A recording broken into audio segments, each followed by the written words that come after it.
Henry Stickmin is great. Oh no.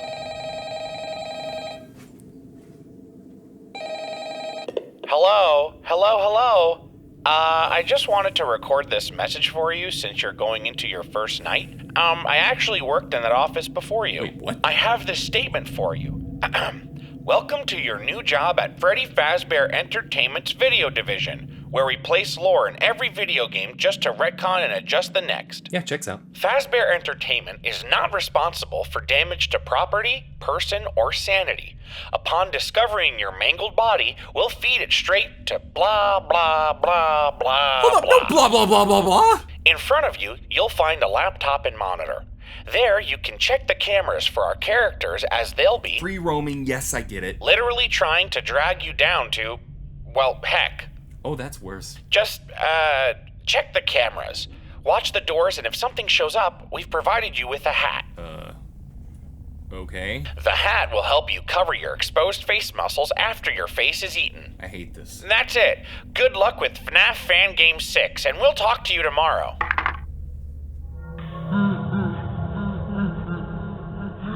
Well, I'm screwed.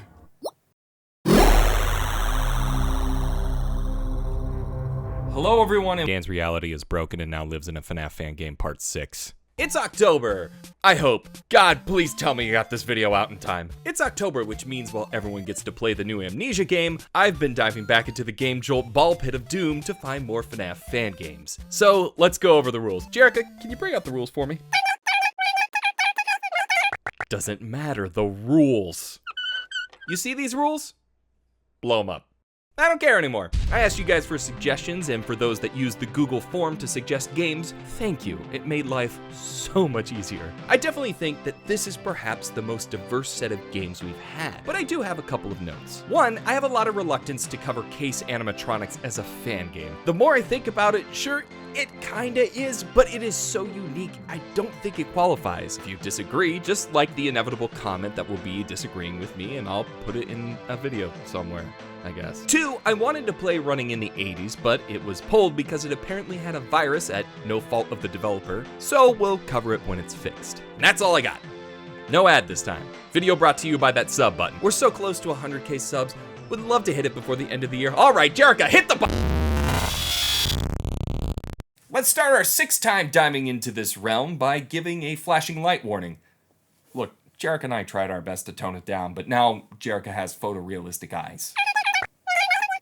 It's terrifying, and I don't have the courage to tell her. Our first game is one you've been recommending for a while, Eddie and the Misfits. And wow, I hate every single character model in the best possible way. Eddie and the Misfits is terrifying, and a lot of that comes from the aesthetics. FNAF fan games tend to feel a bit like the respective game they're playing off of, but the character designs here are so unsettling. Why would you make an animatronic eye look so close to an actual eyeball? I guess the same reason for that.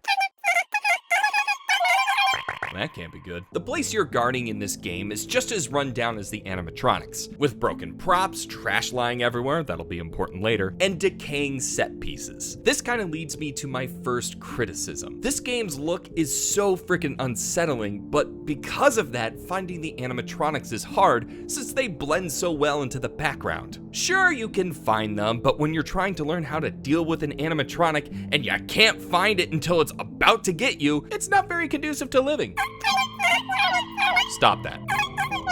This is becoming a serious problem. At the end of the day, it's a small criticism that is built upon with the fact that figuring out how to protect yourself is a little confusing. I lucked out on night one. I really did. Mousetrap appears at the door, which to defend is a quick trip under the desk, but then he hops into the vent, and then I didn't know when to hide. Yes, I know, of course, if he's in there, you should defend, but every FNAF game until now had one more stage before attacking. Mousetrap does not. Turns out it's an audio cue you need to listen for.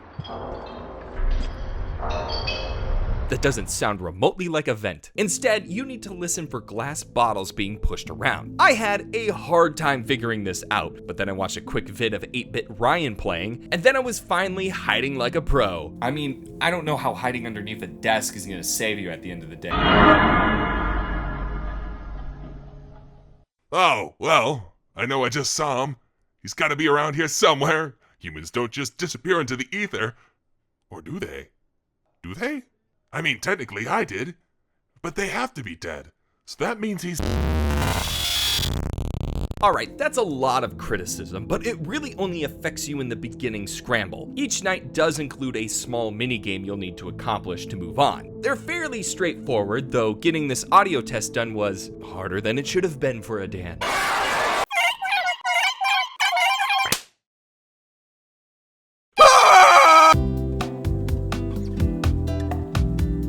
Despite my few gripes with the game, it is really good. I know I'm late on this one, but if you too haven't played it, do yourself a favor and click the link in the description.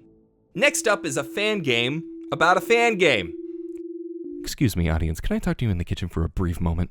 Okay, why are we covering a fan game of a fan game? Did I not make it clear my sanity is on the edge?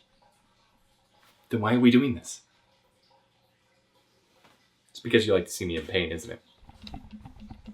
Why are you like this? Alright, fine. Let's talk about a game by my boy Jeb Yoshi. Five Nights at Wario's Return to the Factory. Or FNAF... Thank you. Five Nights at Wario's Return to the Factory is essentially a retelling of the original game of the series. And according to the description, still with the same familiar Photoshop style.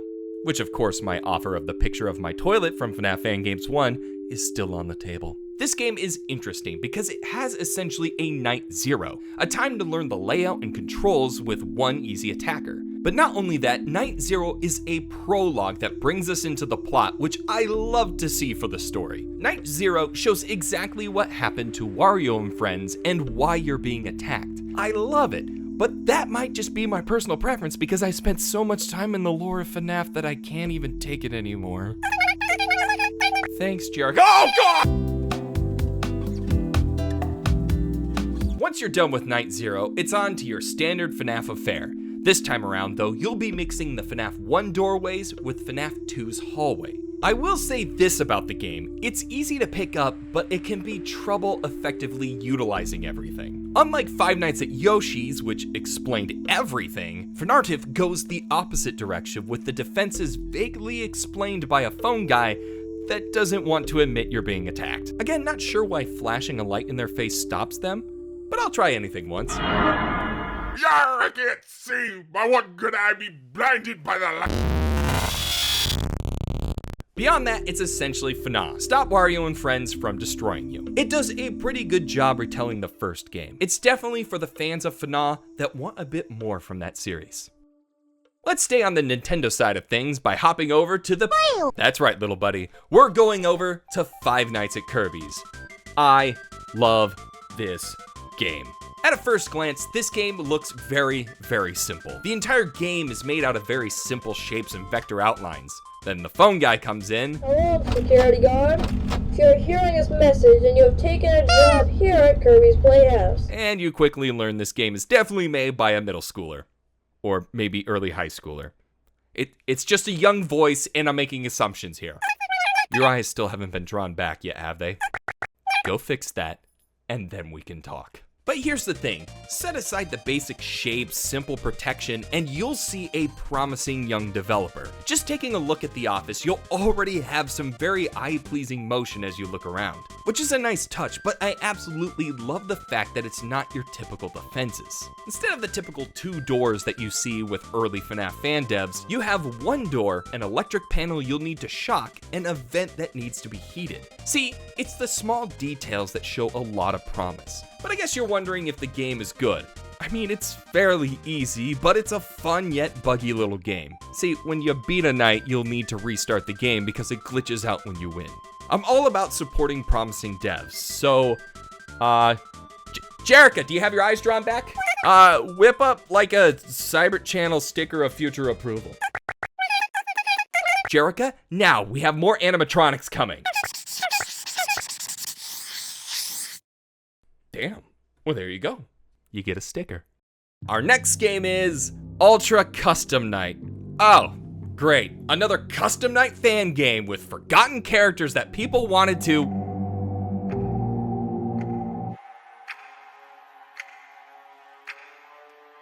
What have they done?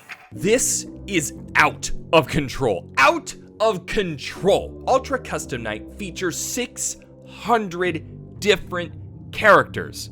That's right, 600. We loaded this up on stream and we had a reaction of sorts. What the hell is this? That's a lot of animatronics. Bridget is scarred and refuses to leave the couch. Bridget, go home! Just keep scrolling and scrolling and scrolling and scrolling and scrolling. That's Bridget. She co-hosts the streams. You should stop by sometime and say hi. Yes, we're using her mental breakdown as a way to promote the streams. What? That's incredibly insensitive. You. I honestly don't even know what to say about this game, which of course means we set it to all max mode and survived longer than 4 seconds. It was impressive, but I guess let's talk about the game. I have the usual complaints about custom night games. Lots of reading, times 600 I guess. But not only that, when you boot up your first round, look at these controls! Look at them! How can I absorb all of that information? You can't, you just can't. Once you're in game, it really isn't as intimidating as I thought. The office is easy to understand. The 6 levels of the map are 6 levels of a map. I take it back, the actual gameplay is way too complicated as well. So I stopped, I breathed, I walked away, I took a shower, and then it hit me. The game is meant to be played in small pieces. When you get past the overwhelming amount of stuff going on, this is just a real fun experience for those that love everything FNAF, FNAF Fan Games, and YouTubers. You have references floating around every single row of characters. Really, it's almost like a FNAF maker, which sure exists, and you can watch me cover that by clicking right up there. You get to piece together your own challenges from basically anything you can think of. Is it overwhelming? Yeah, duh. Can it be fun? Sure. As far as I can tell, most every animatronic works. There are a few that I'm not sure about, but nothing some patching can't fix. So if you love staring at giant lists of characters and wondering what the heck to do, here's your game. I think it's time to leave the more standard style of FNAF and get into some more of the oddities, like the books. Wait, what? Fazbear Frights has been an odd thing to experience, at least from my perspective. The theories, man, I just can't anymore. But it did inspire this fantastic game, Fazbear Frights Adventures. It's basically a Freddy in Space 2 clone, but honestly, kinda plays a little better. The game is only a demo now, since it plans to have levels based on every single story from the books. Not like the mechanics are much different from level to level, but the theming of each is great. Not to mention every song in the game are 8-bit remixes of songs from other FNAF YouTubers, including RoccoW's own. It's about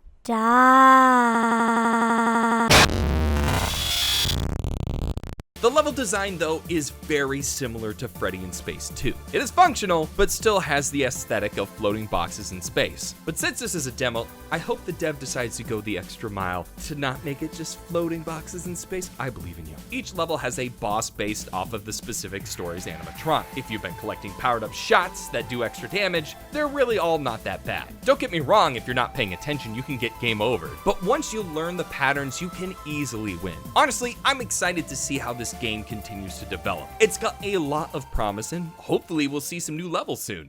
Okay, let's talk. I have gotten so many comments and chat questions asking if I have heard about the Fazbear Fanverse Initiative. So let's clear it up. Yes, I have heard about it multiple thousands of times, and trust me, we'll be talking about all those games when they all release. Or actually, let me know in the comments if you'd like me to cover all of them in one video or a couple of smaller videos as they roll out. Chances are it'll be one big video, but you never know. Well, in order to prepare for one of those games, I think we ought to return to a franchise that I think is one of the best extended universe franchises out there, POPGOES. That's right, we're talking about POPGOES Arcade 2020, a game that, as of me writing this, have not beaten or really gotten to anything spooky. We now go to Future Dan, who's played the game a bit more. Future Dan, how's it looking? It got weird. It took a while, but it got weird. Thanks, Future Dan. And now Jerica with the weather. Dang it, we could have been done with this, Jerica. POPGOES Arcade 2020 has you playing a game within a game. Yes, Gameception, I know you were all thinking it. The game inside is POPGOES The Dead Forest, an RPG that uses the characters from POPGOES and FNAF. The game is pretty simple. Explore the forest, fight corrupted animals, get gold, and upgrade, baby. I cannot emphasize the importance of upgrading, but here, remember to upgrade. The game works off of random encounters. As you explore forests, you'll need to grind up gold to spend in the shop. There isn't an XP system here, so you'll need to be dumping tons of gold into HP and attack. That's my big thing with the game. It's similar to the problem I had with Brick Boys. This game is a grind. In order to beat the bosses, you need to fight and fight and fight to get those coins. And even later on, you'll need to keep finding animals to finish a bounty list for Balloon Boy. This nets you some extra upgrades you'll need to get the final ending. The story too is initially rather simple. The forests around POPGOES' home are dying and it's up to him to stop the corruption. It seems rather standard until you find your first boss and it's... Chica? Something is afoot, and I shall be the sock that contains it! What did you just say? I don't know. Honestly, as I write this, something is definitely going on. And as I record this, something definitely did go down. So to not spoil the game, you have a long grinding session ahead before things get really weird. The game is super fun, and it's setting up what we should expect from POPGOES Evergreen. If you can stomach the grind, this is definitely worth checking out. Guys, it happened. After playing through tons of FNAF fan games, I found a game that I would absolutely play casually. Look, I know most of you love playing FNAF fan games, but when I'm not playing games for this channel, I'm playing Doom or Hades. Hashtag let Dan play Hades. But I found a game, or rather you suggested a game that I can legit say I freaking love. PT. Wait, no, not that PT. That's the wrong PT. We want to talk about the right PT. Ah, yes, that's the right PT. PT is absolutely phenomenal, yet slightly flawed. The atmosphere is amazing, and the controls are just fantastic. And yes, only because it does use WSAD. What's up? I've always been slightly frustrated by the fact that you have to use a mouse for everything in other FNAF and FNAF fan games. When you have more than one monitor, you can accidentally click off the game or sometimes slightly miss the camera button. It's a little frustrating when a simple spacebar press could bring up your cameras, and to the devs that do that, I salute you. Well, PT, nope, we've been over this. Not that PT. The PT we're talking about is the PT you find on the PC, where you can't find PT on the PC because that PT is on the PS4, which is not a PC PT. We want the other PT. Oh, can you stop that? Stop what? Talking about PT or the other PT? Yes! Using WSAD feels absolutely great in this game. Being able to quickly move around to defend yourself feels incredibly satisfying. Even in my most panicked, I was still moving around quickly and managing to protect myself when I knew what I was doing. See, there's a slight issue with the game. Figuring out how to defend against Freddy, Bonnie, and Foxy is simple. The tutorial overlays help you quickly learn each mechanic. That being said, if you don't fully explore every direction, you won't know how to defend against the puppet or Chica. If you don't check out the window in the TV before the tutorials disappear, you won't know what to do. It really felt like there should have been something directing you to check out those areas before they attack. Once you learn all the pieces, which Chica might take some time to figure out because it only says, the cupcake must be first. What does that even mean, game?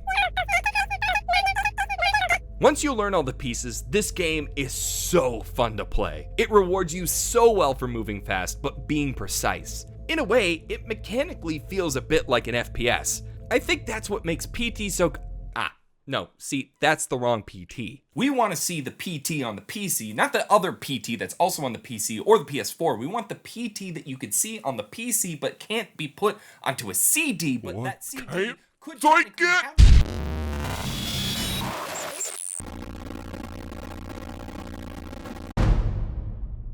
We don't have much time. Let's talk about AfterEffect, a fan-made prequel to what will soon be Security Breach. Unless Scott dropped it when this video came out, in which case, Happy Security Breach Day! AfterEffect tells the story of how Vanny became the twisted antagonist of Security Breach. And man, does this game really want you to feel bad for The story follows Vanessa when she was an IT tech within Fazbear Entertainment. And this game really wants you to know everybody thinks she's useless. Like, yeah, I get it. Trust me, as someone that suffers from depression similar to this, I understand. But, well, everyone in this game is terrible. After a supplier ghosts the company, Mariel, a high-level manager whose name I hope I said right, takes Vanessa along to confront them. Once you step in, any good theorist would immediately go, "Oh no, those the illusionary sound discs. That's a big old fat game over, my guy." This game is a lot of reading, something I didn't expect but probably should have. It's definitely more akin to Doki Doki Literature Club as a creepy narrative game, though there are moments of being able to walk around more similar to the Moon.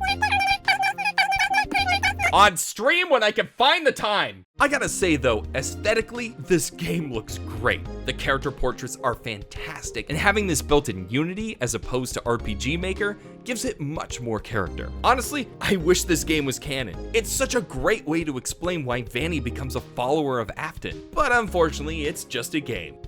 A fan game! Finally! And that is the end of my shift and the end of FNAF Fan Game 6. Or rather, it would be the end. I've been covering FNAF Fan Games for a while, and someone finally made a FNAF Fan Game just for me. Shout out to VH Productions. That game is One Night at Caco's, a FNAF Fan Game that is also a Doom mod, and just so happens to be the last key I need. One Night at Caco's is honestly a fantastic little wad that actually replicates FNAF 1 in Doom. You even close the doors and everything to keep out a Caco demon, a Baron of Heck, and well, Rev. Using weapons 2 through 8, you can check out each camera to keep track of the demons. Oh, and there's a poster of me. But by all means, you don't need to praise me. Just a simple hey in the comments would suffice. It's only one night, so it's not too difficult. Yet still, I love it so much. I really appreciate that sort of effort just for the channel. It warms my heart. And I found out by releasing all the seals on Freddy and Friends, using a shotgun blessed with holy water, a little bit of the warm fuzzies, and some code, I can. Yup. Now that Cybert is suffering for eternity with a closet releasing evil things into his apartment, I finally Hey, Rev. got him. Oh no, this can't be good.